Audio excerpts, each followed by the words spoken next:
Welcome into Between the Pylons. I'm John Camacho. And this is Jacob Waters. And guys, we have a great show for you guys today. We will be talking a little bit of true or false, a little bit, got that a little too loud. A little bit of true or false, a little bit of best bets, which we have been killing lately, right? Don't go back and check our work. Doing good. Listen, we're getting into the groove of things in the NFL season. We've had a lot of fun so far. Hopefully, you've enjoyed the season so far as well. Certainly some surprises. I think this is a good time. Listen, we're probably every couple weeks we're gonna have to check in and just do a State of the Union with the NFL and what we're thinking, how things are changed and things like that. This week we're gonna do that in a maybe a smaller way with our true or false segment, just so we can bounce around the NFL, talk about some of the more interesting topics to us, and hopefully you find it interesting as well. Listen, I don't have anywhere else to go with this. So you want to just jump right in? Let's get right into it. I'll start it up first. All right, I want to go first here. True or false? Derek Carr has leveled up as a quarterback. And by the way, like just for everybody listening, we kind of talk about this every once in a while for the leveling up, right? And it can be any player, it doesn't have to be a quarterback. But basically, like in Madden, you can level up from a good to an elite or a good to a great, whatever it is, right? You can level up your overall stats.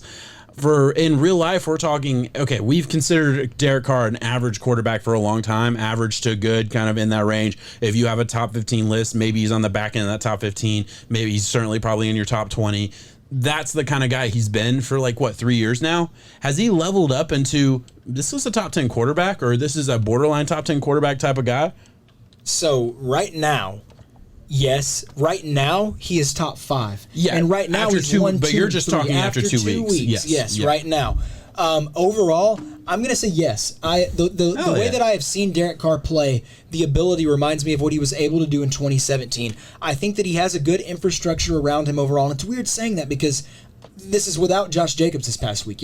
This is with getting rid of some core pieces on that offensive line. This was some of the biggest question marks I had for the Raiders overall, but Derek Carr is showing that it doesn't matter. He is stepping up. He is making some elite throws against elite competition. I mentioned one to you before the pod talking about how he was able to offlook a Minkah Fitzpatrick who was in a high zone, but he was also kind of, Minkah was kind of zoned in looking at Waller, and how Derek Carr had the ability to stare Waller down the entire time enough for a Henry Ruggs deep post route to develop, and Minkah was still honoring the deep route, but Carr threw such an elite ball over top the defense. You just don't see that stuff.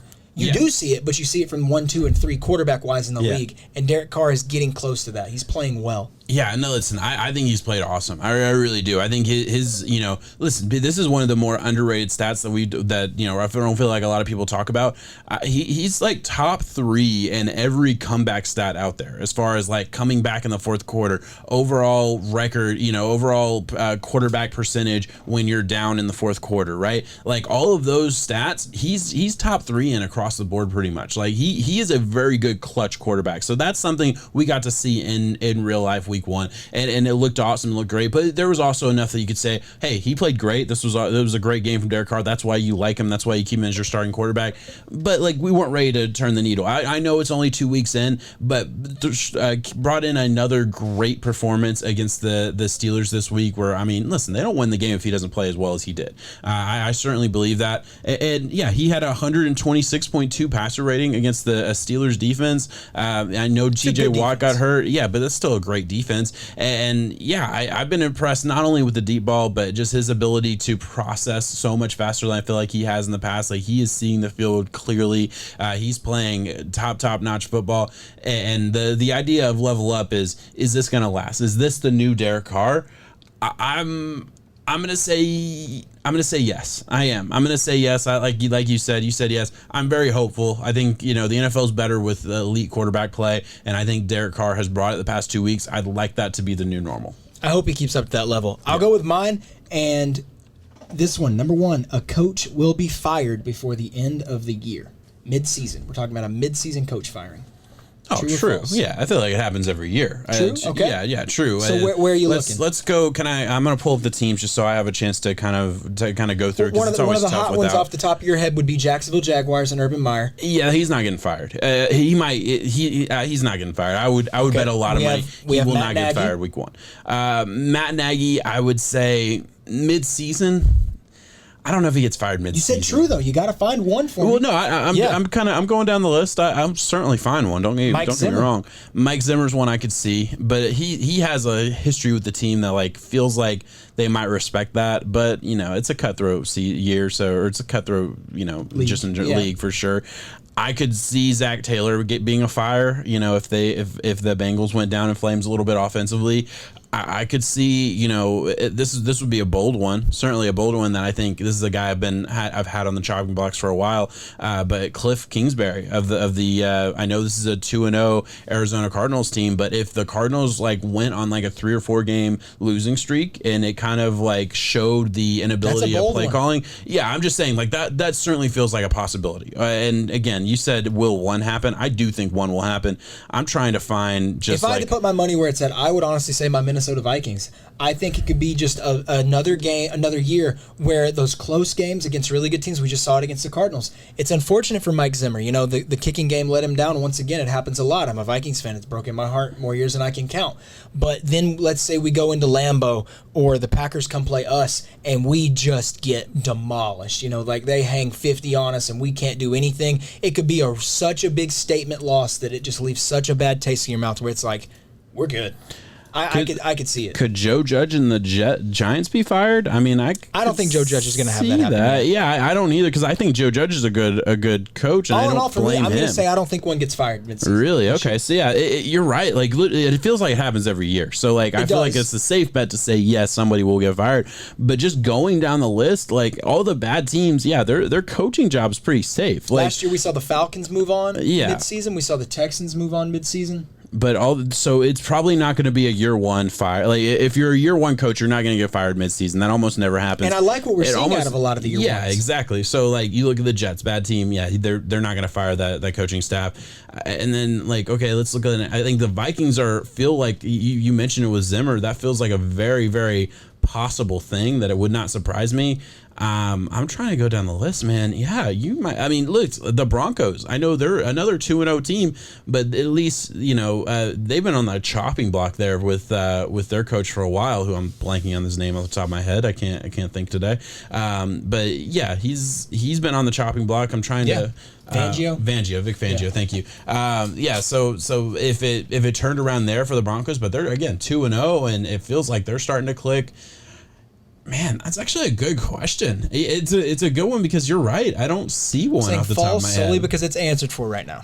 Yeah, all the bad teams already have a head coach in place. It doesn't feel like they're going anywhere. Urban Meyer would be the one that I could see, but it's not happening mid-season. Yeah. If they move on, the Jags don't make that big of a move and persuade him to come in for them to let him go. He may let them go, which is a different story. And the thing is with Urban Meyer has enough connections in the media that Urban Meyer will be able to control the narrative, and the Jaguars don't want that. Well, the Jaguars probably don't care too much, but if Urban Meyer leaves, Urban Meyer is going to quit and control the narrative of how it happens. That's not going to be. If the Jags aren't leaving Urban would leave the Jags and be like, I don't want this anymore. Urban has 3 years. If he wants you have to feel confident with that.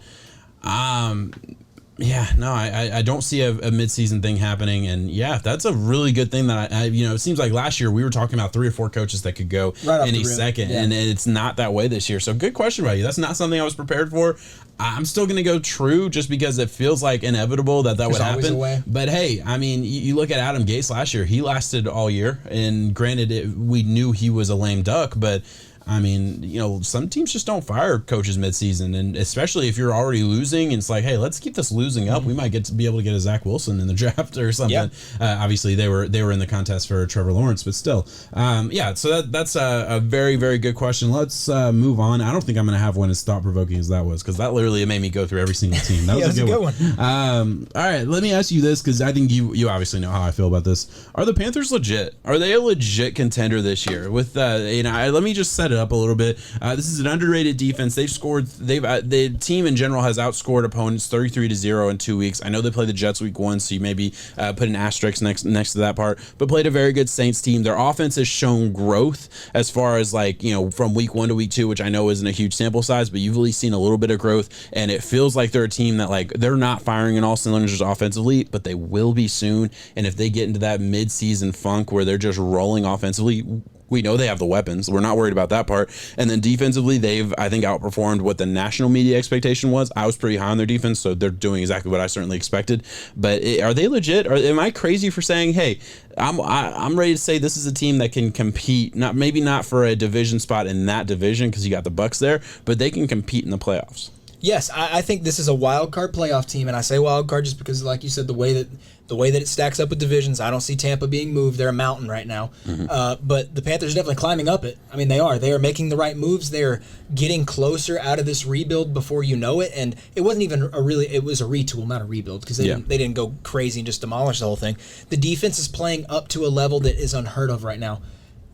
Statistically, one of the best in football. Their offense, I still don't think it's hit its peak, but it's efficient enough to still dominate games. Yeah, they're coming off a very impressive win over the Saints, and the Saints just beat the Packers real bad. So we're still trying to figure out the narrative of, were the Packers flat? Okay, this week were the Saints flat? So is Jameis really the guy, or are the Packers just bad, or are the Panthers this good? So many different things. It's going to take a few more weeks to really iron out a lot of those details. But overall, I like what I'm seeing from the Carolina Panthers. I'm going to say true. I think they, especially with 7 teams in the NFC playoffs, I think they snag a spot. Yeah, for sure. I'm glad you agree. I'm glad I'm not just alone on that one. I've been high on the Panthers all year, obviously. So I'm excited to see what happens there. I'll let you take it over here with your third one. This one's a little bit more cut and dry. Okay. This is my second one. Mahomes can't do it alone. False.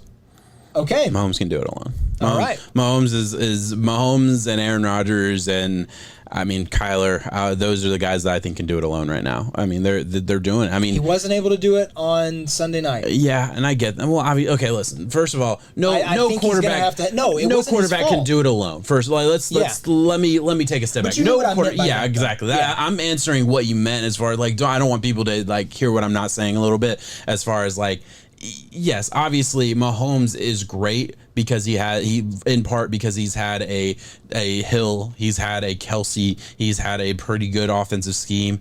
And yeah, he's going to put his team in every single game. If Kelsey goes down, he's still going to put his team in every single game. If Hill goes down or is completely taken out of the game defensively, he's going to put his team in every single game. And yeah, I know they didn't pull out against the Ravens this week. They were in that game.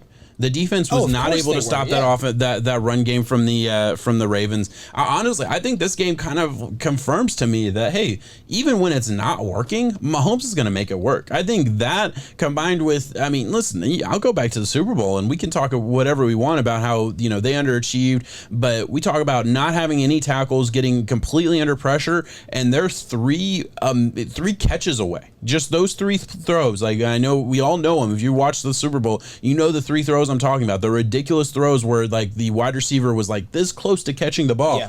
If those 3 catches happen, they're in that game. For sure. And they might win that game if those 3 catches happen.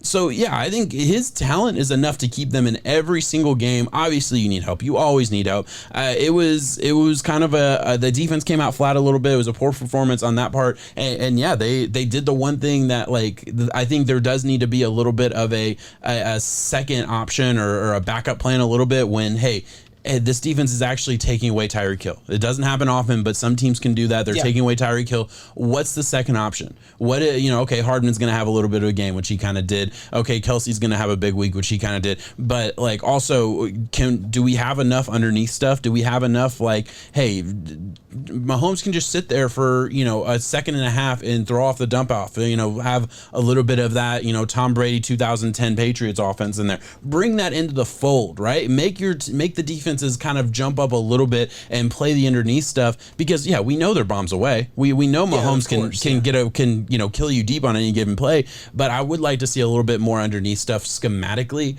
But yeah, I think Mahomes is that good. Mahomes is, in my opinion, the greatest quarterback I've ever seen play football, and I certainly think he's good enough to keep his team in every single game. Yeah, it's a loaded question. I worded it like that because I feel the exact same. I think Mahomes, like you said, there's a few others that are gifted enough to where they can elevate the level of talent around them to keep them constantly competitive. And that's what I mean by do it alone. Yeah. Overall, no, there's no way. If Mahomes has to worry about Clyde fumbling in the playoffs and that could lose them a game, of course not. Or if he has to worry about so-and-so missing a block or so-and-so not getting that tackle or whatnot, yes, that we could get into that, but that's just minute details at the end of the day. Yeah. Mahomes is good enough to keep the Kansas City Chiefs relevant for as long as he's going to be there, and I think that's going to be Man, it could be when our hair turns gray. I mean, mine's turning gray sooner rather than later. You got that blonde shit. Nobody's gonna notice when your hair turns gray. Mine goes white. Mine is black as my heart. It's gonna be obvious as hell. It's crazy to say, but he realistically could be there 15 to. Oh, of course he will 15-ish. be. Yeah, he's gonna be there. He's gonna be doing amazing things. Probably won't be running around quite as much in 15 years. But yeah, listen. Even last week, listen. I think it's one of those things where like it's all or nothing with the quarterback a little bit with the media and how we watch football and stuff. The thing is, Mahomes played awesome. Mahomes played great in that game. And it didn't go his way, but it's not his fault Clyde fumbled the ball. It's not his fault the defense couldn't stop the Lamar Jackson run. All you can do is keep your team in a competitive stance, and Mahomes has always done that. And it's I think I mentioned it not that long ago with, the Tom Brady thing. It's like, Tom Brady, the reason he's so great, he's kept his team in every single game. He's always given his team the best possible chance to win. That's why he's the GOAT. And then, he's gotten some lucky breaks with the kick, early on in his season. Brady's the least athletic out of all the other quarterbacks who can do that, but Brady still has that effect. But he's just the most clutch, incredible quarterback we've ever, as far as like just winningness and GOAT mentality. But, I think you can say that for everybody. I would look at Aaron Rodgers as a guy who, like, I think has been blamed unfairly for some losses where it's like, hey, he put his team in the right spot. It's not his fault nobody can get open. The only other thing that Aaron Rodgers could sit there and say was, my teammates suck. Yeah. But of course he's not going to take that route. Of course not. He'll take the blame. They do everything other than say that. Yeah, exactly. So I think we give it a little bit too much to the quarterback. Obviously, it's the most important position in sports in general. Like, no other position has more of an impact on the game, I would argue. Maybe pitcher, I guess. But beyond that, again, at the end of the day, I think Mahomes is an all-time great. He will be an all-time great for a long time. My last question, I think we're going to use this soundbite. Hopefully this is the right soundbite because I'm not editing it out if it isn't. Nope, wrong one.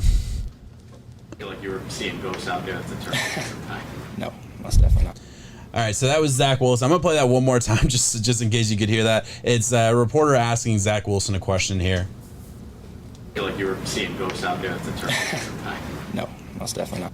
They asked him if they were seeing ghosts. Yeah, he was seeing ghosts. I'm gonna say that right now. He was absolutely seeing ghosts there. He's playing Bill Belichick and the Patriots. They were confusing the absolute shit out of him. Threw 5 interceptions? It was bad. It was bad. Hey, this is gonna be like, listen, I am not jumping off the Zach Wilson bandwagon, which I guess I'm kind of giving away the question a little bit. But I think this is gonna be like a Peyton Manning type of rookie season, where Peyton Manning's rookie season wasn't awesome, right? Yeah, he had a lot. They he had went more 13 and he led the league in picks. Exactly. I think it could be one of those kind of years for Zach Wilson. Certainly looking like it. But hey, will Zach Wilson bounce? Or no, this is a true or false. Zach Wilson will bounce back. True or false? 100% true. Okay, listen, we're on the same page. Bill Belichick sleeps at night waiting. I mean, waiting for rookies. Rookies go to sleep hoping they can avoid the dream or nightmare that is Bill Belichick. He's like Freddy Krueger when it comes to rookie quarterbacks. He will find you, he will make you pay for it, and he will make you see ghosts. Whether you want to admit to it or not, of course, Zach Wilson will deny it because the last quarterback in New York to do that lost his job and is now at Carolina. As a result, Sam Darnold. Zach Wilson will rebound, though. He's a phenomenal talent. He has that elite arm talent, the phrase that gets overused way too much, but he actually is deserving of that phrase. Incredible arm. He's going to get back. It's a bad team. It was a bad week. And Belichick, like I said, he's going to... It's like Belichick is like, man, this is something a year 8 guy would struggle with, and we're going to give it to him on his second start ever. Just mixing in the blitzes. Mm-hmm. I saw one front where you only had one guy handing the dirt, and it was the left end. And all the others, there was like 6 of them just ready to go, stand up, and it's like, that's going to confuse Zach Wilson. Mm-hmm. Early on, that's something that you don't see, especially at a BYU level in college. Mm-hmm. There's going to be some growing pains. We saw it this week. We're seeing it with Trevor Lawrence also. We're seeing it with almost every other quarterback that's out there playing, except for a Mac Jones, who I think is strictly keeping it on the belt, in between the lines, really crisp, really clean. He's not overselling himself. He's doing exactly what he's supposed to do. And guess what? I think every single one of us knew that Bill Belichick would put a rookie quarterback in that spot. And he did. Yeah, no, absolutely. I'm just that goes on the narrative that people are saying that Mac is better than Wilson and Lawrence. Yes, right now, technically, statistically, but overall, I'll tell you who I'd rather have 10 times. Yeah, certainly not as talented. I'll put it that way. Not as physically talented. Mac Wilson's a great player. I don't want to shit on him at all as a 2-0 or no. Mac Jones. Mac Jones. You mixed them. Say okay. Mac Wilson. My bad. Mac Jones, obviously a very talented player as well. And I don't want to shit him as well. No, but yeah, he's good. Not as physically talented as those other two guys. I'm just saying, don't look at Mac versus Zach in that one game and be like, wow, no. Yeah, no. I think that's gonna be a matchup for years to come. I'm very high on. Obviously, you oldest know that quarterback's 25 in that division. Isn't that crazy? Yeah. 25 or younger. Yeah. I look at it as also, hey, like we knew the Jets weren't good. Like the Jets weren't good last year. They didn't have a lot of talent last year. Nobody gave Sam Darnold any credit. Oh yeah, he goes to a Carolina team. He's 2-0 with some weapons around him.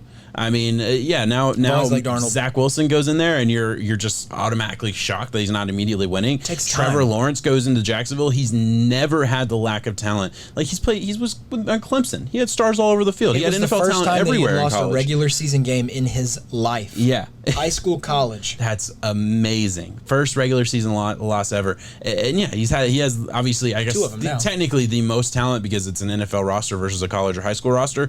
But comparative to the rest of the league he's in, the least talented roster he's ever really been on. So, I mean, yeah, give him a little bit of a break. I absolutely agree. We're way overreacting to these rookies early on, 2 weeks in. Let's chill a second, all right? Let's wait. Let's give it a year or two. Your last true or false I'm wondering here. What you're going to say about this one about right, give it I'm a year excited. or two. It's crazy how it flows. Saquon Barkley is a bust. True or false? I can ramble if you want to think. Yeah, well, it's not even okay. Just kind of define the question. I'll ramble solely on the fact. Define the question. It depends on what you define bust as. Because that's what. So I I'm going to say false because I know the talent that Saquon is. I know what he's capable of. But why would the Giants draft a running back at 2 overall? For what it felt like was to try to go get Eli one last rodeo. It was, yeah. And in that essence, in that thing of itself, I guess Saquon Barkley as a Giant. Is that a bust?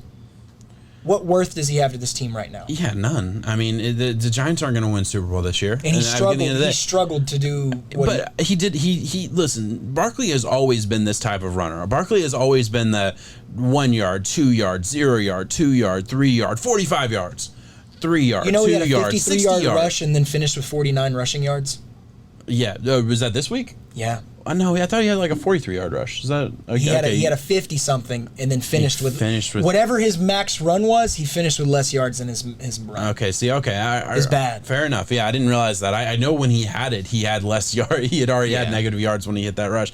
Listen, I will say I think he will be a weapon for this team. I think they need to utilize him maybe not just out of the backfield because, listen, I've always been down on the Giants' run scheme. I've always been down on Jason Garrett and all these things. Like that's just who I am as a person. I don't like Jason Garrett as a play caller. I think it's old and repetitive, and you kind of see the same look every time. You look at Barkley's runs, it feels like, listen, I don't know like the in-depth stuff. I haven't studied every single rush attempt, but it looks from the TV copy like the same rush every single time. Go between the B gap, go between the A and B gap, whatever it is, whatever gap whatever the plan is. I know they're a gap zone scheme, so obviously it's that type of rushing attack, but their offensive line is the worst in the NFL. So give it to Barkley for that. The running back position as a whole is the most dependent on the pieces around him over any other piece. And the pieces around him aren't special. I mean, obviously Daniel Jones is what he is, and he showed some promise a little bit. I thought he played pretty well on Thursday night.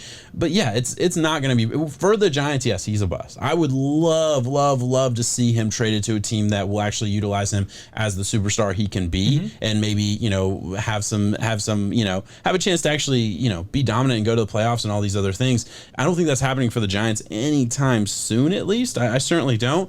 But yeah. I won't call him a bust. I won't because he's still very talented. But Saquon the Giant, the reason the way that they got him originally, I would say busted out. Yeah. As far as that's concerned, that was a bust the second that Eli retired because that was the plan. You don't draft him unless you think you're a Super Bowl team. And I'm sorry, they're stupid for thinking they're a Super Bowl team. They were nowhere near that. They should have seen what Eli was and realized, this guy is a shell of what he once was. And what he once was he was never a top 3 quarterback in the NFL. He was never that. I mean, and I don't want to shit on Eli. That's not what this is about. But it's like we knew, like they were the second pick in the draft for a reason. Exactly. And they draft Barkley thinking it's going to turn around. You're going to go from the second pick in the draft to a Super Bowl contending team. That happens. I'm not saying it can happen, but to just assume that that's where you're at as an offense, I think it was stupid. It was short-sighted, and yeah, it was a mistake. They should have grabbed Josh Allen. Obviously, in retrospect, that was the ultimate miss that they had. But I mean, they should have gone quarterback wherever they would have gone.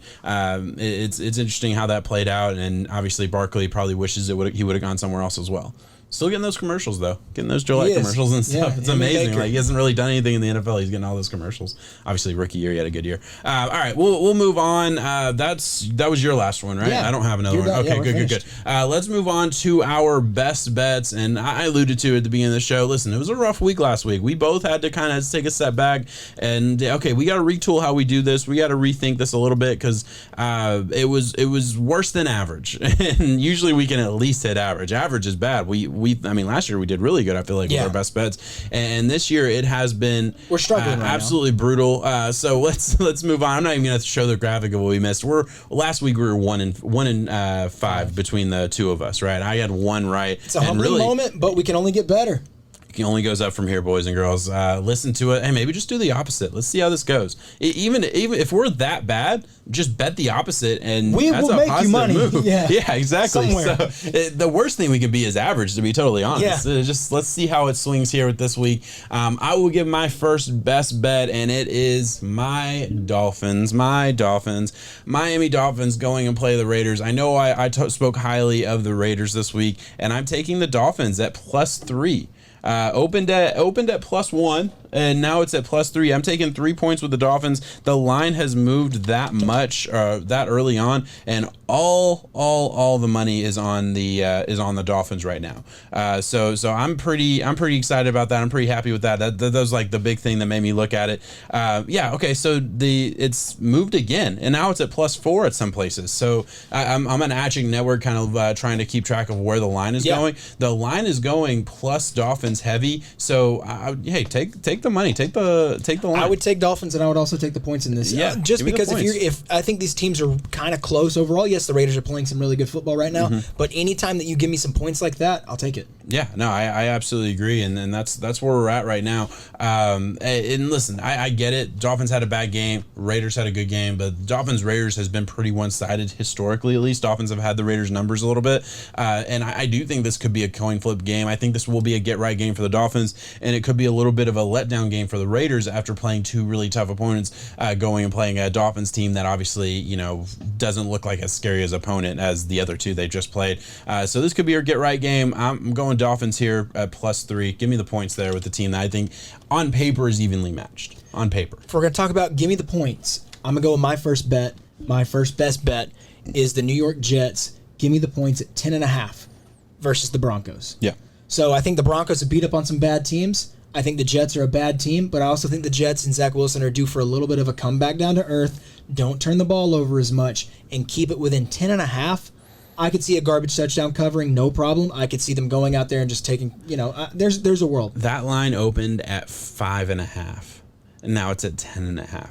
You're getting huge value there for the Jets. 10.5. And I absolutely agree. I think that's such a great bet because the Broncos are not. I mean, they beat the Jags and they've beaten the Giants, and now they get to play the Jets. Which I mean, hey, they beat bad teams. You can't have an easier start of the season. That's awesome for the team, and I still think they'll probably win this game. But like, I don't think it's a guarantee that it's just going to be a blowout. If you're going to give me 10.5, I'll run with it. Yeah, absolutely. And you could lose that, but it feels like it's better odds than not to hit that. I absolutely agree. Anywhere else you want to go with that before we move on? No, at any point, I don't care what it is. If you give me 10.5 plus, I'm going to think about it. I may not take it all the time, but I'm going to think about it. Hey, let's keep it going here with some taking the points with some underdogs here. I'm gonna take the Bears versus the Browns +7.5 right now. We have it.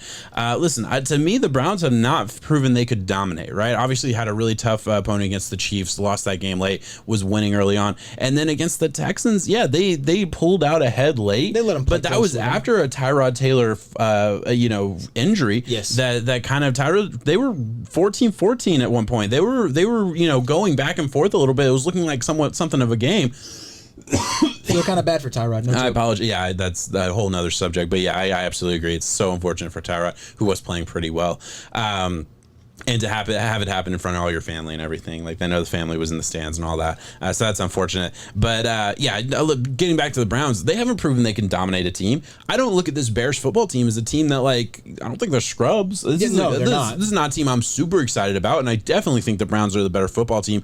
But I think this line should be 4.5. I think this line should be, maybe I could have seen 5.5, but giving me over a touchdown at that 7-point line, I'm going to take that. And honestly, this is one of those where it's like, give me a teaser with the Bears, let me buy an extra 3 or 4 points. I'm going to feel really, really good about it. This is just one of those things. And also on top of that, we have an injury from an Andy Dalton, and Justin Fields could be a dynamic, dangerous player to go in. And the Browns now have to prepare for both quarterbacks. You don't know what to expect there. That's a whole nother element. You don't know. I mean, if this is a Justin Fields starting game, and I'm not saying it's going to be, we don't know. It's a little too early to know that one or the other.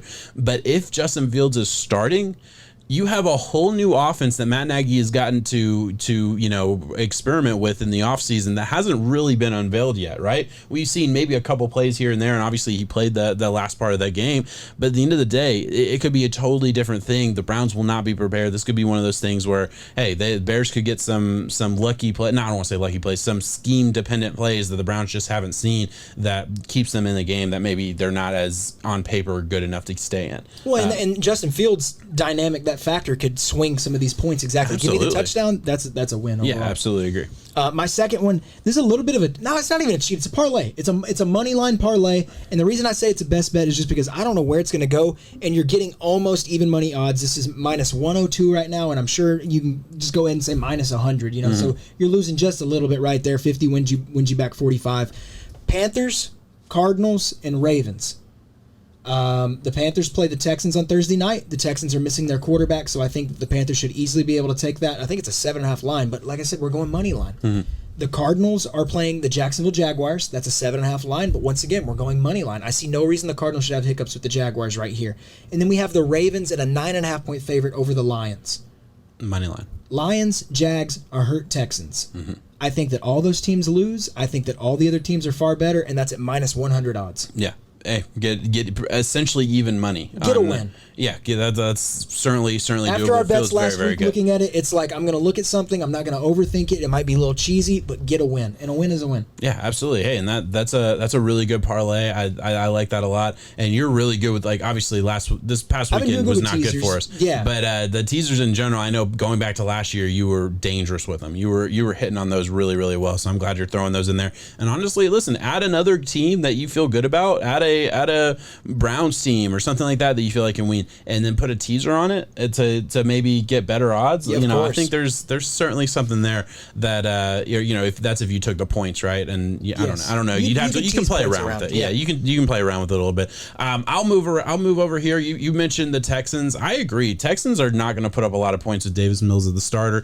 We saw that at the end of last week's game, and the Panthers. Yeah, look, I like their offense a whole lot. They could come out and score 35-40 points this week and just absolutely obliterate the Texans. I don't see that happening, though. I think this is like a 21-6 type of game, right? And with that, I'm taking the Panthers under at 44. This is a game where Vegas knows it's going to be low, but you can't go much lower than 44 points. Yeah. And I think this could be, what the 49ers final score was 17-11 final score against the Eagles. I could see it being something like that, 17-3. They played in week one. They played the Jets. I think it was 19-16, right? Anything like that, I could absolutely see that happening. Panthers have hit the under the past 2 weeks, so they've been on a good little roll with the under. Not playing a team that scares me offensively with a quarterback who is the backup, who's certainly not ready for starting snaps. This is a rookie quarterback going up against a pretty good Panthers defense. I'm taking the under there. It's kind of crazy how some of our bets line up. Yeah. My next one is an under bet. Okay. And it's on the highest line of the week at 55.5. It's the Seattle Seahawks. Sorry, I blanked. Seattle Seahawks and Minnesota Vikings at 55.5. I'm going to take the under.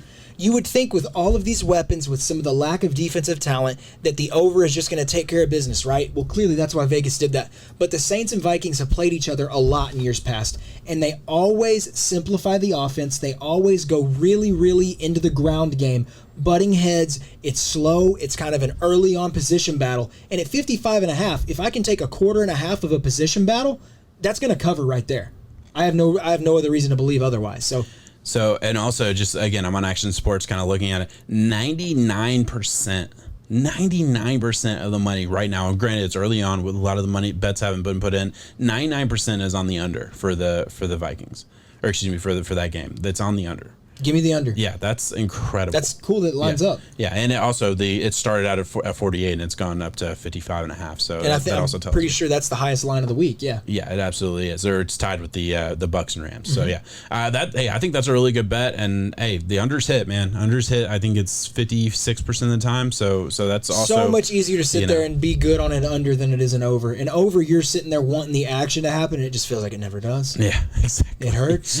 Which I think we're a little bit scorned. We had some college bets this week. Look, we work together. Scorned. We work in a sports bar, so we get to watch football a little bit while we're working and stuff. And we usually kind of bet on the same stuff. Obviously, we're big football. Like we talk mostly NFL in this pod, but we're football guys through and through. And we got scorned a little bit this past week on some overs that didn't hit. So we're changing trajectory and going under big time. Hey, listen, I'm just happy. I hit on my one parlay that brought me up to a little bit over even. You did good. So I got lucky this week. I'm not gonna lie, for as bad as it was from a picks perspective, I got pretty lucky. I'm happy with that. Picks were off. Hey, let's close it out here. We'll do a little bit of final thoughts. If you have anything you want to touch on that we didn't talk about on the Power Rankings show or on this show, pat myself on the back for naming the number one player in fantasy in Aaron Jones. Yes, you called that and one. Also, I am the boy who lived. Harry Potter reference. I played against Aaron Jones in fantasy. Max, I said I'd give the shout out. I did it. I lived. Aaron Jones, I played against him and I still won by 2 points. That's awesome. That is absolutely awesome. Hey, shout out to Austin, big Ravens fan. We were having a bet on the Ravens game. I offered to give him 6.5 points at double or nothing, and he didn't need any of the points. We ended up betting it at 3.5. Won that bet, crushed that bet. I don't know what that was. My voice cracked a little bit there. I'm sorry. But hey, shout out to Austin for winning that one. I'll give you your $20. Sometime soon. All right, guys, we're going to close it out there. Thank you so much for watching. Peace. 7.